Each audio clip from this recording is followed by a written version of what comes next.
keluarga jemaat yang dikasihi Tuhan Yesus Kristus, selamat malam.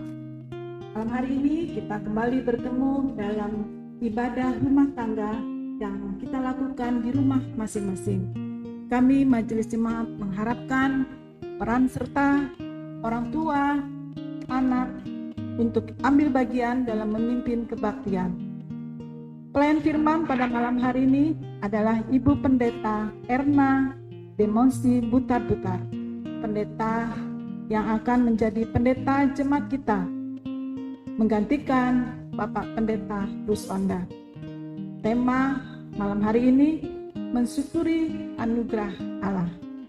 Semoga melalui kebaktian kita pada malam hari ini, di tengah-tengah pergumulan kita di masa pandemi ini, kita tetap mensyukuri anugerah Allah, karena kasih Allah tak berhenti untuk selama-lamanya. Selamat beribadah, Tuhan Yesus memberkati.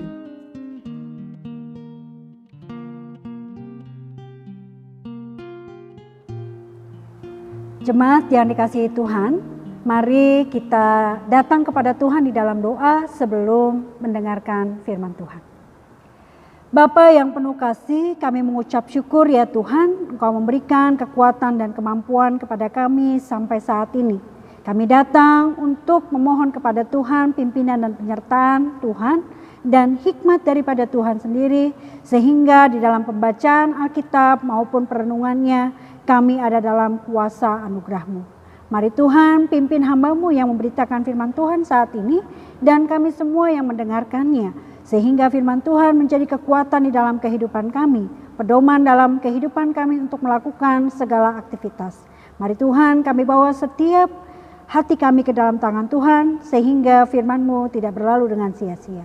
Doa ini kami bawa di dalam nama Tuhan Yesus Kristus, Tuhan dan Juru Selamat kami yang hidup. Amin. Saudara-saudara yang terkasih di dalam Tuhan Yesus Kristus, pemberitaan firman Tuhan kita pada saat ini diambil dari Filipi, pasalnya keempat ayat 1-9. Demikian firman Tuhan. Karena itu, saudara-saudara yang kukasihi dan yang kurindukan, sukacitaku dan mahkotaku, berdirilah juga dengan teguh dalam Tuhan. Hai saudara-saudaraku yang kekasih. Eudia kukasihi dan Sintike kunasehati, supaya sehati sepikir dalam Tuhan. Bahkan kuminta kepadamu juga, Sun Sugos, temanku yang setia. Tolonglah mereka, karena mereka telah berjuang dengan aku dalam perkabaran Injil, bersama-sama dengan Clemens dan kawan-kawanku sekerja yang lain, yang nama-namanya tercantum dalam kitab kehidupan. Bersukacitalah senantiasa dalam Tuhan. Sekali lagi kukatakan, bersukacitalah. Hendaklah kebaikan hatimu diketahui semua orang. Tuhan sudah dekat. Janganlah hendaknya kamu khawatir tentang apapun juga, tetapi nyatakanlah dalam segala hal keinginanmu kepada Allah dalam doa dan permohonan dengan ucapan syukur. Damai sejahtera Allah yang melampaui segala akal akan memelihara hati dan pikiranmu dalam Kristus Yesus. Jadi akhirnya saudara-saudara, semua yang benar, semua yang mulia, semua yang adil, semua yang suci, semua yang manis, semua yang sedap didengar, semua yang disebut kebajikan dan patut dipuji, pikirkanlah semuanya itu. Dan apa yang telah kamu pelajari, dan apa yang telah kamu terima, dan apa yang telah kamu dengar, dan apa yang telah kamu lihat padaku, lakukanlah itu. Maka Allah sumber damai sejahtera akan menyertai kamu. Demikian firman Tuhan. Kita dengar pada saat ini, yang berbahagia adalah setiap orang yang mendengarkan firman Tuhan, serta memelihara di dalam kehidupannya setiap hari. Haleluya. Saudara-saudara yang terkasih di dalam Tuhan Yesus Kristus, salam sejahtera bagi kita semua. Puji syukur kepada Tuhan, hari ini kita dapat bertemu dengan bantuan teknologi walau saya belum berada di kota yang sama dengan Bapak Ibu Saudara, bahkan kita belum berjumpa lagi secara fisik, kita dapat berjumpa dalam kebaktian rumah tangga ini. Luar biasa, sebuah anugerah dari Allah sendiri. Teknologi dalam situasi ini telah menjadi anugerah bagi kita semua. Dalam segala keterbatasan, sesuatu yang dulu tidak mungkin menjadi mungkin. Sesuatu yang dibatasi oleh bangunan sekarang menjadi mungkin oleh teknologi. Hati kita dipertemukan dalam doa. Tapi saat ini juga kebersamaan kita dalam waktu. Walaupun berbeda tempat. Ada batas-batas yang telah dilewati oleh teknologi. Saudara-saudara, hari ini saya ingin mengajak kita juga belajar dari pemberitaan firman Tuhan dalam bacaan kita yang sudah kita dengarkan tadi. Yang pertama, di tengah masalah dan ancaman kita diajak untuk bersatu hati dalam persekutuan. Baik persekutuan yang kecil di dalam keluarga maupun dalam persekutuan yang disebut gereja. Rasul Paulus mengajarkan para pemimpin jemaat dan jemaat harus senantiasa mempererat kesatuan, saling memperhatikan kepentingan sesamanya. Itu dapat kita baca di ayat 2 dan 3. Yang kedua, kita belajar tetap bersukacita dan berbuat baik. Ayat 4 dan 5 mengajak kita belajar di tengah-tengah kesulitan ini. Kita yang biasanya mungkin bertemu banyak orang yang lebih cenderung memikirkan diri sendiri. Namun firman Tuhan saat ini, kita sebagai umat Tuhan dipanggil untuk menyatakan kebaikan Tuhan kepada sesama dalam berbagai macam situasi. Untuk menyatakan berkat Tuhan bagi sesama. Saudara-saudara, dalam masa pandemi ini, sungguh berbagai hal sudah kita alami, berbulan-bulan telah kita lewati. Gereja bisa onsite, kemudian online lagi, onsite lagi, tutup lagi. Oleh karena situasi yang membuat kita mengalami kesulitan beribadah seperti biasanya. Tetapi justru Tuhan memberi anugerah hikmat kepada kita. Teman-teman kita yang mempunyai pengetahuan, yang belajar, kita dapat beribadah dengan cara-cara yang pada masa lalu buat kita tidak menjadi perhitungan.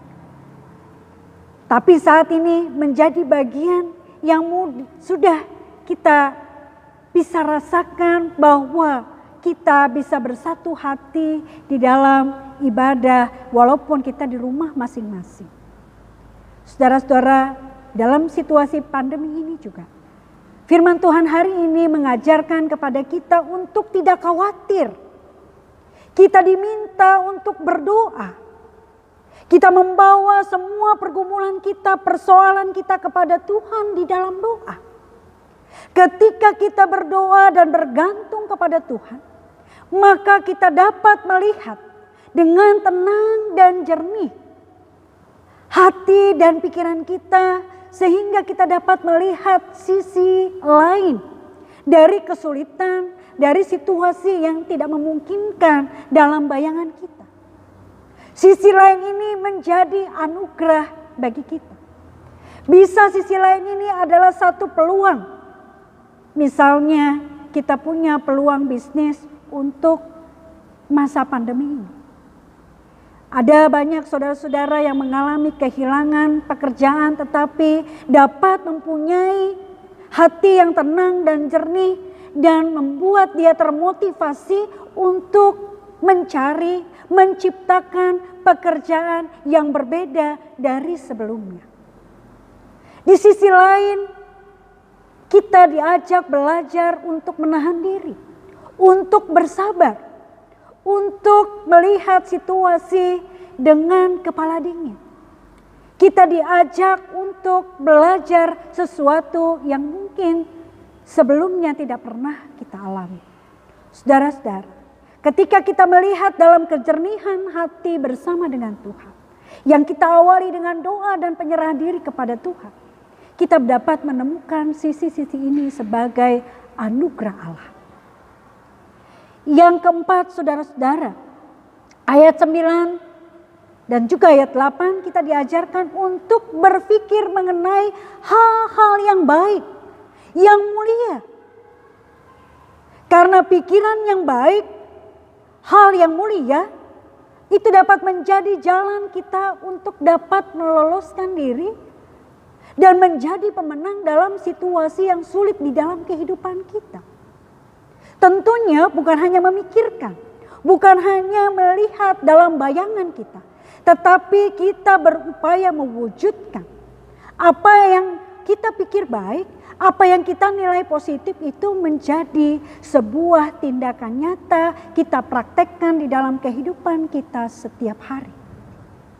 Saudara-saudara yang terkasih di dalam Tuhan Yesus Kristus, dengan melakukan apa yang dinasehatkan oleh Rasul Paulus kepada jemaat Filipi, di mana di tengah-tengah kesulitan kehidupan kita dapat melihat ada bagian-bagian yang bisa kita lihat secara positif bahwa itu adalah anugerah Allah. Dan oleh karenanya kita akan mampu untuk mengucap syukur kepada Allah dalam berbagai macam situasi. Karena kita sudah melihat pandangan kita arahkan kepada sudut pandang yang diterangi oleh firman Tuhan.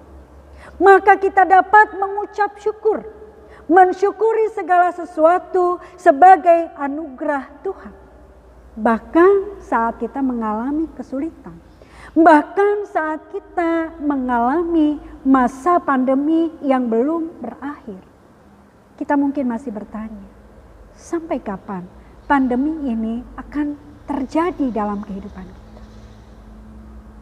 Tapi saudara-saudara, saat ini kita diajak, saat apapun Tuhan bersama dengan kita. Mari kita bawa kehidupan kita ke dalam tangan Tuhan dan mensyukuri segala sesuatu yang Tuhan perkenankan terjadi di dalam kehidupan kita. Apapun itu, kita bawa ke dalam tangan Tuhan. Kita berdoa, kita saling berpegangan tangan dan melakukan apa yang Tuhan kehendaki. Kiranya Tuhan menolong kita. Amin.